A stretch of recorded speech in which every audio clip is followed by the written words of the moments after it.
Y por Sí, ahí nos traías un temita muy bueno sobre, pues ahí que los jueces y que por qué el diputado Fernández Noroña ayer se nos puso bravo de que había que hacer una reestructuración no solamente en el INE, que ahora está haciendo así falsas es, acusaciones, sino ahora en el INE, que ahora está haciendo así falsas es. acusaciones, sino ahora también en los jueces y magistrados. Bueno, sí, creo que ya estamos llegando al hartazgo de estar aguantando la arrogancia y ahora sí, que la estupidez, digamos, de la Suprema Corte, del INE, del Tribunal Electoral, que todo es lo mismo, es nidos de corruptos que desgraciadamente hacen lo que les da su gana. Ahora resulta que la Suprema Corte determina quién se queda y quién se va de las cárceles cuando se les ha comprobado que son delincuentes. Precisamente a Gerardo Fernández Noroña, donde no tenían por qué hacerle retroactiva una ley que sacó, si bien es cierto, la Cámara de Diputados, no tenían por qué hacerla retroactiva para también afectar a Fernández Noroña. Sin embargo, hoy nos damos cuenta de que a fuerza querían sacar a Uriel Carmona, quien fue cómplice, quien trató de cubrir hasta donde fue posible o encubrir al asesino de una muchachita de Hidalgo, si mal no recuerdo. Ahorita no recuerdo el nombre, pero él fue quien de alguna manera estuvo tratando de encubrir ese asesinato eh, hasta que ahora sí que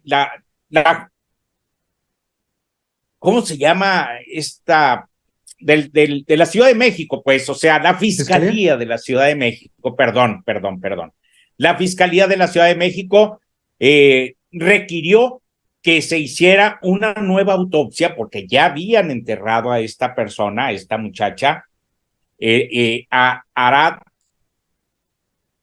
bueno, por ahí. Eh, y bueno, él pidió que se le hiciera una nueva auditoría y resulta que en la auditoría le resultaron golpes. La primera vez que le enteraron dijeron que había sido una broncoaspiración por un vómito, por un exceso de ingestión de alcohol y una serie de estupideces como cuando pretendes cubrir a culpables. Pero cuando hacen la segunda autopsia se dan cuenta de que trae golpes muy fuertes en la cabeza y en todo el cuerpo. Es decir, que no murió de lo que se había dicho por parte de la Fiscalía de Hidalgo o de Morelos, sino que había muerto de otras causas.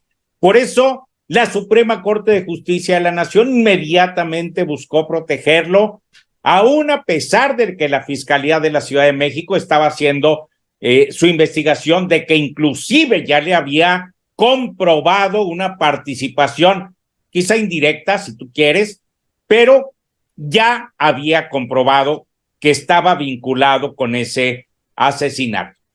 Pero pues sacó a Juan Collado, al abogado de Carlos Salinas de Gortari. No se nos olvide que la Suprema Corte de Justicia de la Nación no trabaja para hacer justicia, trabaja para llenarse las bolsas de dinero, porque no tienen llenadera. Seguramente alguien les está pagando para que las cosas se queden como están, para que Juan Collado no tenga que decir algo que fuera realmente importante y que pudiera comprometer no solo a Carlos Salinas de Gortari. Sabemos que también fue abogado de otros grandes o altos políticos de México y pretenden de alguna manera tapar la boca de él al sacarlo de la cárcel. Pero es una afrenta que le están haciendo al presidente. Es un desafío contra el pueblo de México, contra las instituciones mexicanas, y por eso nos damos cuenta de que urge que consigamos entre todos el plan C. Necesitamos la mayoría en el Senado, la mayoría en la Cámara de Diputados, porque no puede seguir existiendo un nido de ratas como los que tenemos en el Poder Judicial de la Federación. Carlos Nefta. Así como quieren seguridad, así como quieren que la seguridad se dé en México de la forma en que lo piden los fachos. Teniendo jueces, fiscales que aplauden a la delincuencia, que se dejan corromper, que están en contra de un progreso social aquí en México. Un saludo para Hipólito Aventurero. Solo protegen a 40,000 millones de dólares, dice por ahí Hipólito Aventurero. Un saludote, hermano. Pues estos jueces son los que originan también parte de la inseguridad que vivimos, porque cuando caen gente de cuello blanco como el que estamos viendo ahí en pantalla, que son los que verdaderamente dañan más a este México, pues son liberados, luego mandan a su casa también a otros, los sacan de la cárcel, hacen ese mentado sabadazo que dice el presidente de la República, y pues el fiscal de Morelos, ya lo conocemos, la artimaña que es, ese abogánster, como se dicen comúnmente los personajes que están amafiados y practican esa profesión, pues ya hemos visto cómo tratan de tapar, como lo hicieron en el estado de Nuevo León, el fiscal, con la persona que también fue asesinada en uno de los hoteles.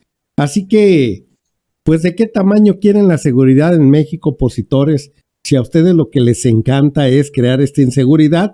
Y vuelvo a repetir aquella frase comúnmente, la de Felipe Calderón Hinojosa. Tu inseguridad es mi seguridad mía. Y así que creando inseguridad en toda la población de México, la oligarquía se sentía más segura para robar, para vender a México, para ser unos ineptos, o sea, no hacer su trabajo como lo tenían que hacer. ¿Quién los increpaba a estos pillos si nos tenían bien preocupados de que al salir a la calle no nos fuera a pasar algo?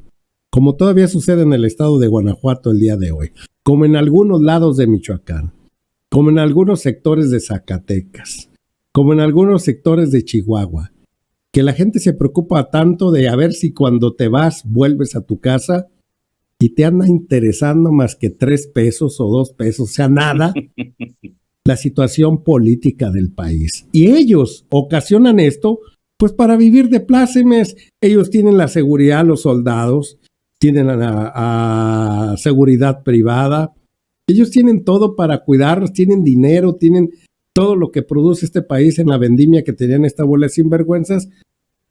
Pues ¿qué les duele? Así que esto de Juan Collado y eso del fiscal de Morelos, pues es nada más y nada menos. Es la delincuencia que le hace más daño a este país de cuello blanco. Vittorio Nefta.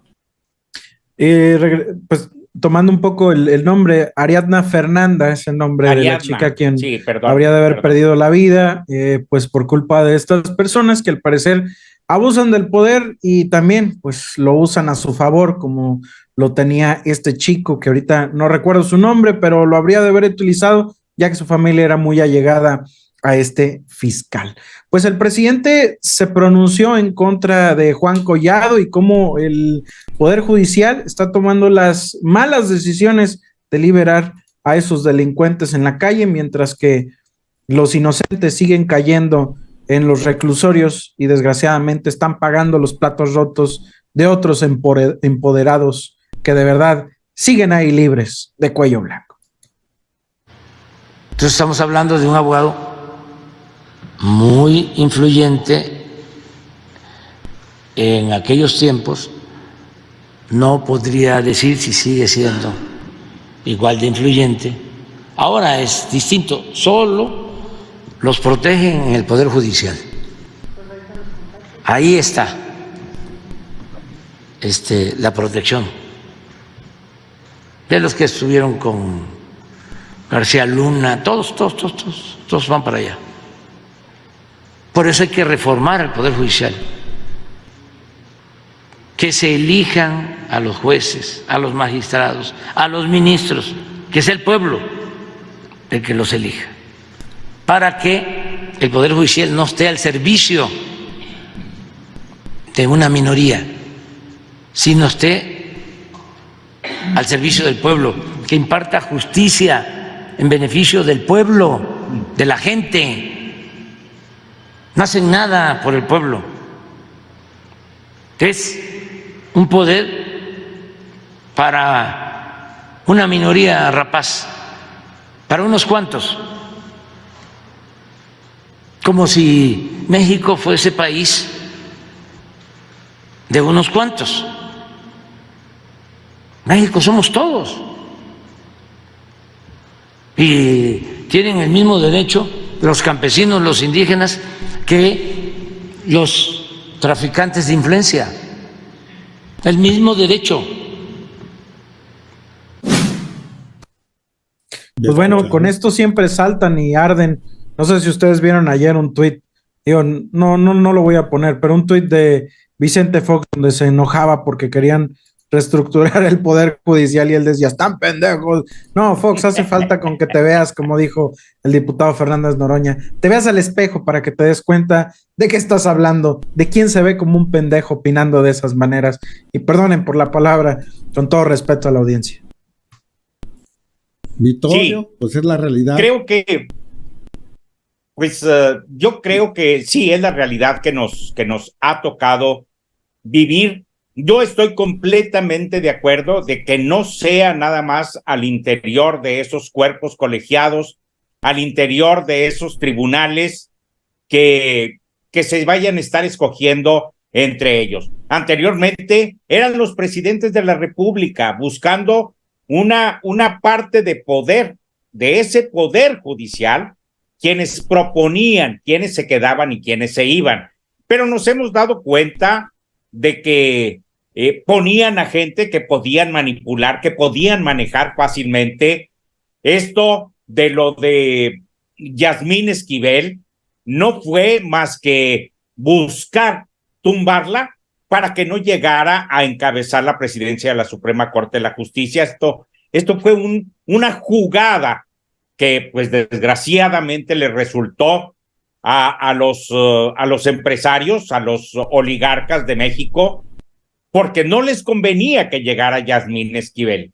Entonces, pues desgraciadamente nos damos cuenta de que sí, es un reducto de la oposición, pero es el reducto más corrupto que queda en México y tenemos que buscar reformarlo, desaparecerlo o volver a votarlo, Carlos.